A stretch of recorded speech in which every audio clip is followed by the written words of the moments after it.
தமிழ் சுவிசேஷ லுத்தரன் திருச்சபை உலக இரட்சகர் ஆலயம் பேரையூர் குருசேகரம் இளைஞர் இயக்கத்தினரின் தபசு ஒரு நாள் ஜெபக்கோடுகை. ஜெபம். ஸ்தோத்திரம் கர்த்தாவே, மெத்துடிக்கிறோம், ஸ்தோத்திரிக்கிறோம் ஏசப்பா. அப்பா ஸ்தோத்திரம் கர்த்தாவே, இந்த நாளில் கூட கர்த்தாவே அப்பா இளைஞர்களை அப்பா சேர்ந்து இந்த தபசு நாளிலும் கூட கர்த்தாவே நாங்கள் அப்பா உண்மை பற்றி பாடவும், அப்பா உண்மை பற்றி துதிக்கவும், அப்பா உமக்காக ஊழியம் செய்யவும், உமக்காக அப்பா பிரசங்கம் பண்ணவும் எங்களுக்கு கிருபை கொடுத்ததற்காக ஸ்தோத்திரம் ஏசப்பா. இந்த நாளில் கூட கர்த்தாவே அப்பா நாங்கள் உமக்காக இந்த பணியை சித்தத்தின்படி அப்பா உங்களுடைய சித்தத்தின்படி செய்து முடிக்க எங்களுக்கு உதவி செய்யுங்க ஏசப்பா. ஸ்தோத்திரம் கர்த்தாவே அப்பா நாங்கள் உண்மை புகழ் பாடவும், அப்பா நீங்கள் எங்களுக்காக பட்ட பாடுகளை எண்ணி அப்பா ஸ்தோத்திரம் கர்த்தாவே நாங்கள் அப்பா உமக்காக ஊழியம் பண்ணவும் எங்களை மென்மேலும் வளர்க்க வேண்டுமாய் ஜெபிக்கிறோம் ஏசப்பா. ஸ்தோத்திரம் கர்த்தாவே, இயேசு கிறிஸ்துவின் நாமத்தில் ஜெபிக்கிறோம் நல்ல தகப்பனே, ஆமென்.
சங்கீதம் 91:1 முதல் 10 வரை. உன்னதமானவரின் மறைவில் இருக்கிறவன் சர்வ வல்லவருடைய நிழலில் தங்குவான். நான் கர்த்தரை நோக்கி, நீர் என் அடைக்கலம், என் கோட்டை, என் தேவன், நான் நம்பியிருக்கிறேன் என்று சொல்லுவேன். அவர் உன்னை வேடனுடைய கண்ணிக்கும் பாலாக்கும் கொள்ளை நோய்க்கும் தப்புவிப்பார். அவர் தமது சிறகுகளாலே உன்னை மூடுவார். அவர் செட்டுகளின் கீழே அடைக்கலம் போவாய். அவருடைய சத்தியம் உனக்கு பரிசியம் கேடவும் ஆகும்.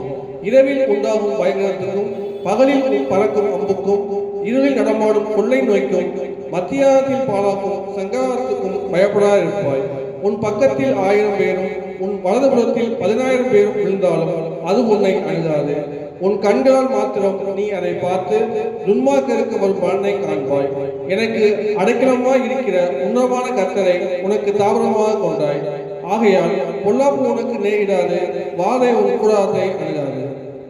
இயேசுராஜனின் திருவடிக்கு சரணம் சரணம் சரணம்.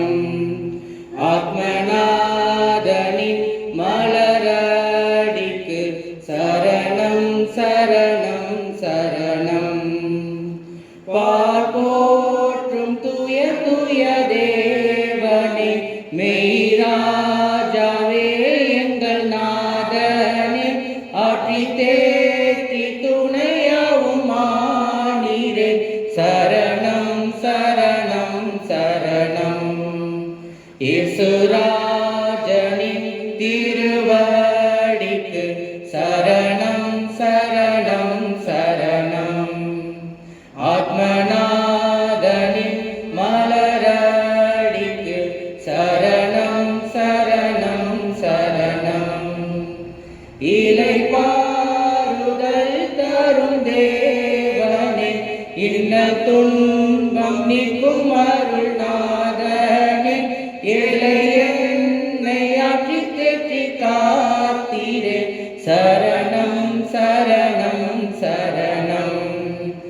இயேசுராஜனின் திருவடிக்கு சரணம் சரணம் சரணம்.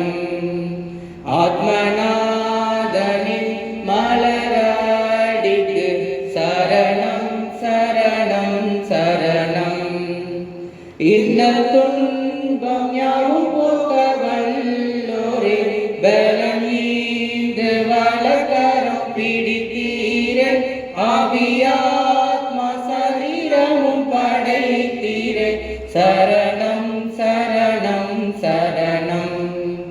இயேசுராஜனின் திருவடிக்கு சரணம் சரணம் சரணம். ஆத்மநாதனின் மலரடிக்கு சரணம் சரணம் சரணம். உந்தன் சேத்தம் செய்ய அருள் தாருமே, எந்தன் சேத்தம் யாவும் என்றும் ஒளிப்பீரே, சொந்தமாக ஏற்று என்னை ஆட்கொள்ளும், சரணம் சரணம் சரணம். இயேசுராஜனின் திருவடிக்கு சரணம் சரணம் சரணம். ஆத்மநாதனின் மலரடிக்கு சரணம் சரணம் சரணம். ஆண்டவரை நோக்கி ஜெபம் செய்வோம். எங்களை அளவுக்கு அதிகமாக நேசித்து வழிநடத்துகிற அன்புள்ள கர்த்தாவே, இந்த புதிய நாளுக்காக உண்மை நாங்கள் நன்றியோடு துதிக்கிறோம் கர்த்தாவே. உண்மை ஸ்தோத்தரிக்கிறோம் ஏசப்பா. இந்த நாட்களில் ஏசப்பா வாலிப பிள்ளைகளுடைய இருதயத்தில் கர்த்தாவே உங்களுடைய வார்த்தைகள் பேசட்டும், உங்களுடைய வார்த்தைகள் இடைப்படட்டும். அடியாளை மறைத்து ஏசப்பா வந்திருக்கிற ஒவ்வொரு வாலிப சகோதர சகோதரிகளுடைய இருதயத்தில் கர்த்தருடைய வார்த்தை ஆழமாய் பதிந்து கிரியை செய்ய என் தேவன் நீர் பக்குவப்படுத்தும்படி நாங்கள் செபிக்கிறோம். உங்கள் கருத்தில் ஒப்பு கொடுக்கிறோம். இயேசுவின் மூலம் செபிக்கிறோம் நல்ல பிதாவே.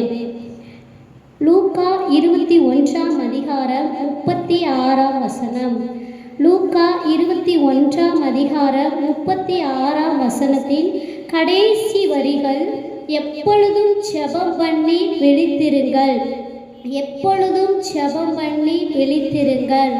ஆண்டவராகிய இயேசு கிறிஸ்து இந்த பூமியில் வாழ்ந்து வந்த நாட்களில் ஆண்டவராகிய இயேசு கிறிஸ்து அதிகாலையில் எழும்பி ஜெபம் பண்ணினார், சாயங்கால வேளையில் எழும்பி ஜெபம் பண்ணினார், பகல் வேளையில் எழும்பி ஜெபம் பண்ணினார், இரவு முழுவதும் ஜெபம் பண்ணினார், துன்ப நேரத்தில் ஜெபம் பண்ணினார், சீஷரோடு கூட தனித்து இருக்கும் பொழுது அவர் ஜெபம் பண்ணினார்.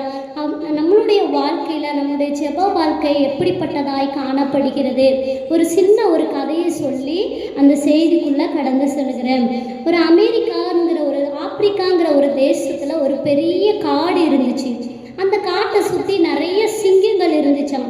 பணக்காரர்கள்லாம் என்ன செய்வாங்க அப்படின்னா, அந்த காட்டுக்குள்ளே ஒரு கிளப்பு ஆரம்பித்து ஒரு சிங்கத்தை என்ன செய்வாங்கன்னா வேட்டையாடுவாங்களாம். அப்படி வேட்டையாடும் பொழுது லேட் ஆயிருச்சு அப்படின்னா அந்த பெரிய காட்டுக்கு நடுவில் அந்த கிளப்பு தங்குற மாதிரி ஒரு பெரிய வீடு என்ன செஞ்சுருந்தாங்க அப்படின்னா ஆயத்தம் பண்ணப்பட்டிருந்தாங்க. அந்த வீட்டில் என்ன செய்வாங்கன்னா, ஈவினிங் நேரங்களில் அந்த காட்டை சுற்றி நம்ம வெளியில் வரும் பொழுது, டீ குடிக்க ஃப்ரெண்டு கூட டைம் ஸ்பெண்ட் பண்ணும் பொழுது வரும் பொழுது என்ன செய்வாங்க அப்படின்னா, நேரம் ஆகிவிட்டது என்றால் அந்த காட்டுக்கு நடுவில் இருக்கிற அந்த வீட்டுக்குள்ளே போய் என்ன செய்வாங்கன்னா தங்குவாங்களாம். அப்போ அந்த வீட்டை பற்றி தெரிந்த எல்லாருடைய ஃப்ரெண்டு கையிலே ஒரு சாவி இருந்துச்சாம். எல்லாருக்குமே ஒரு கீ கொடுத்துருந்தாங்களாம். இப்போ ஆபத்து வந்துச்சு அல்லது மழை பெஞ்சிச்சு அப்படின்னா யாருனாலும் போய் அந்த கீயை திறந்து என்ன செஞ்சுக்கலாம் அப்படின்னா அந்த வீட்டுக்குள்ளே போய் தங்கி இருக்கலாமா.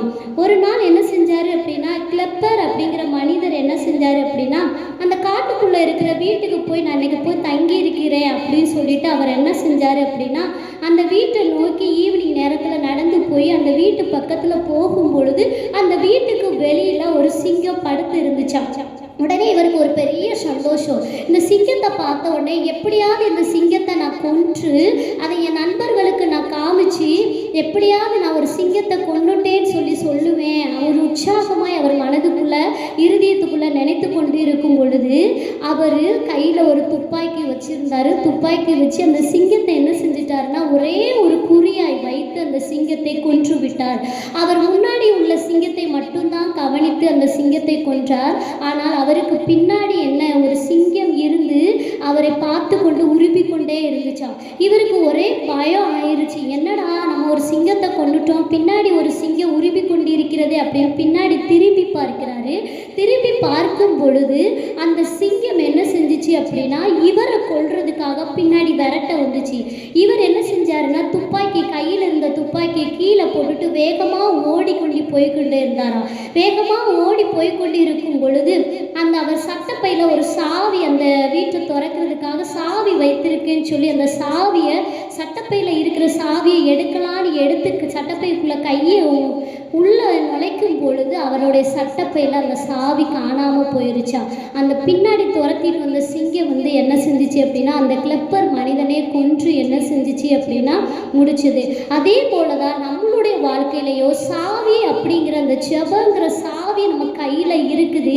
ஆனால் நம்ம ஒவ்வொரு நாளும் நம்ம சரியான விதத்தில் அந்த சாவியை பயன்படுத்தி நம்மளுடைய வாழ்க்கையில் அனுதினமும் நம்ம செபிக்கிற பிள்ளைகளாய் காணப்படுகிறோமா? காலையில் எழுந்து செபிக்கிற பிள்ளைகளாய் காணப்படுகிறோமா? வேதத்தை வாசிக்கிற பிள்ளைகளாய் காணப்படுகிறோமா? நம்மளுடைய வாழ்க்கை எப்படிப்பட்டதாய் காணப்படுகிறது என்று சற்று நம்ம சிந்தித்து பார்க்கணும்.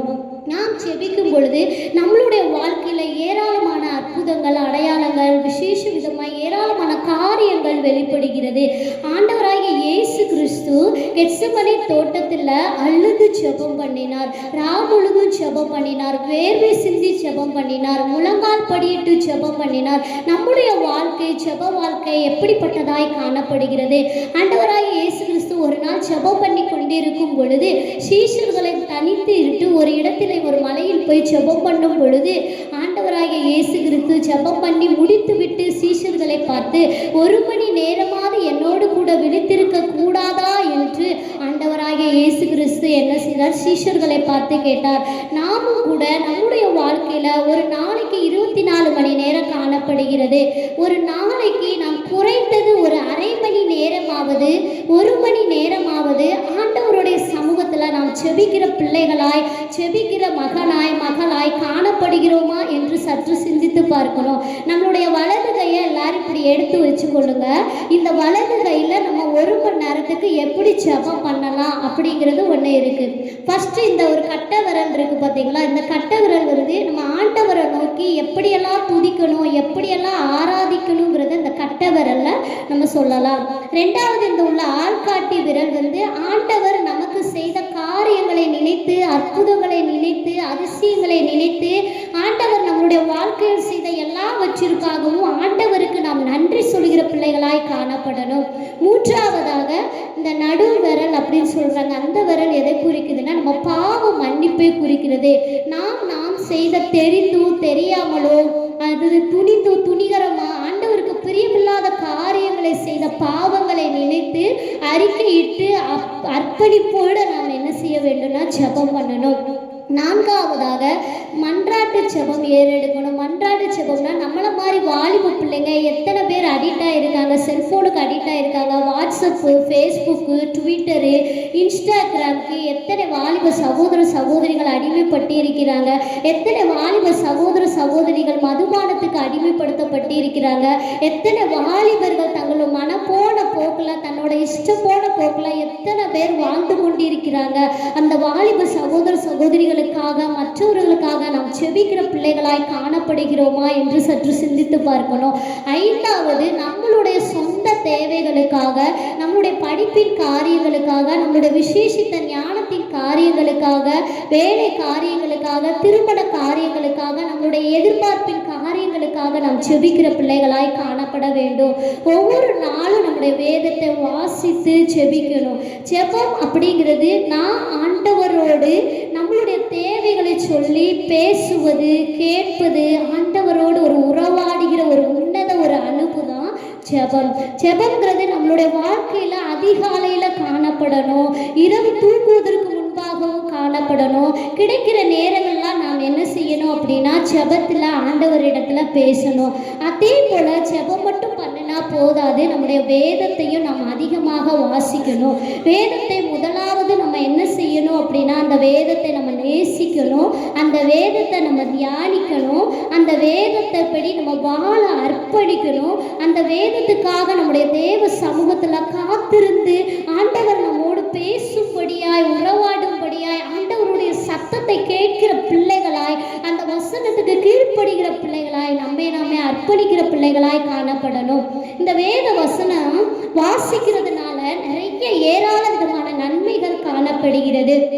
ஒரு பர்ச்சன் அப்படிங்கிற மிகப்பெரிய பிரசங்கியார் சொல்கிறாரு, இந்த வேதத்தை முழங்கால்கள முதல் தடவை அவர் வாசித்ததை விட முழங்கால்கள 100 முறை அவர் வாசித்தாராம். இந்த 100 முறை வாசிக்கும் பொழுது, அந்த 100வது முறை வாசித்து முடிக்கும் பொழுது, ஒரு தேனை எப்படி சாப்பிடும் பொழுது நம்முடைய நாவுக்கு இனிப்பாய் இருக்கிறதோ அதே போல இந்த வேதத்தை வாசித்து முடிக்கும் பொழுது இந்த வேத வசனங்கள் ஒவ்வொன்றும் நம்முடைய இருதயத்துக்கு, நம்முடைய வாழ்க்கைக்கு அது தேனாய், ருசிகரமாய், ஒரு ஆத்தும போஜனமாய் காணப்படுகிறது. இந்த வேதத்தை நாம் எவ்வளவு நேரம் ஆண்டவரோடு ஜெபம் பண்ணுகிறோம், எவ்வளவு நேரம் இந்த வேதத்தை நாம் வாசிக்கிறோம். இந்த வேதத்தை நம்ம வாசிக்கும் பொழுது இந்த வேதம் நமக்கு ஆத்துமாக்கு போஜனமாய் இருக்கிறது. இந்த வேதத்தை வாசிக்கும் பொழுது இதனுடைய வார்த்தைகள் நமக்கு ருசிகரமாய் இருக்கிறது. இந்த வேத வசனங்கள் நமக்கு வெளிச்சமாய் காணப்படுகிறது. இந்த வேத வசனங்களை வாசிக்கும் பொழுது நம்முடைய இருதயம் சுத்திகரிக்கப்படுகிறது. இந்த வேத வசனங்களை நாம் மனப்பாடம் பண்ணும் பொழுது நம்முடைய வாழ்க்கைக்கு அது பாதுகாப்பு தருகிறது, ஒரு பலனை தருகிறது, ஒரு விடுதலையை தருகிறது, ஒரு ஆறுதலையும் தருகிறது. இந்த வசனம் நம்ம என்ன செய்யும் அப்படின்னா, இது கர்த்தருடைய ஆவியானவர், பரிசுத்த ஆவியானவர் நிறைய தேவ மனிதர்கள் மூலமாக எழுதப்பட்ட ஒவ்வொரு வார்த்தைகளும், ஒவ்வொரு வசனங்களும் நாம் வாசிக்கும் பொழுது நம்முடைய இருதயத்தை இது பரிசுத்தப்படுத்துகிறது. இதை வாசிக்கும் பொழுது நம்ம தேவ சித்தத்தை வெளிப்படுத்த முடிகிறது. இதை வாசிக்கும் பொழுது ஆண்டவர் நமக்கு நம்முடைய வாழ்க்கைக்கு தேவையான நிறைய ஆலோசனைகளை தருகின்றார். இந்த வேதத்தை வாசிக்கும் பொழுது பாவத்தையோ, நீதியையோ, நியாயத்தையோ குறித்து கண்டித்து உணர்த்துகிறவராய் காணப்படுகிறார். நாம் ஜெபிக்கும் பொழுது ஜெபம் நம்முடைய கிறிஸ்தவ வாழ்க்கையில ஒரு பெரிய ஒரு அஸ்திபாரமாய் காணப்படுகிறது. நம்முடைய ஜெப வாழ்க்கை எப்படிப்பட்டதாய் காணப்படுகிறது? ஜெபிப்பதனால என்ன நன்மை கிடைக்கிறது என்றால், நாம் ஜெபம் பண்ணும் பொழுது முடியாத காரியங்களை என் தேவன் முடிய செய்கிறவராய் காணப்படுகிறார். இல்லாத காரியங்களை இருக்கிறவர்களாய் நமக்கு தேவன் நம்முடைய வாழ்க்கையில பூர்த்தி செய்கிறவராய் காணப்படுகிறார். நாம் ஜெபம் பண்ணும் பொழுது நம்முடைய காரியம் ஜெயமாய் மாற்றப்படும். நாம் ஜெபம் பண்ணும் பொழுது ஆசீர்வாதமாய் நம்முடைய குடும்பத்துக்கு, நம்முடைய திருச்சபைக்கு, நம்முடைய பட்டணத்திற்கு ஒரு ஆசீர்வாதமாய் மாறுகிற பிள்ளைகளாய் காணப்படுகிறோம். நாம் ஜெபம் பண்ணும் பொழுது நம்முடைய இருதயத்துக்கு ஒரு மகிழ்ச்சியை தருகிறது. ஜெபம் பண்ணும் பொழுது ஒரு நம்பிக்கையை தருகிறது. ஜெபம் பண்ணும் பொழுது விசுவாசத்தை நமக்குள்ள பெருக பண்ணுகிறது.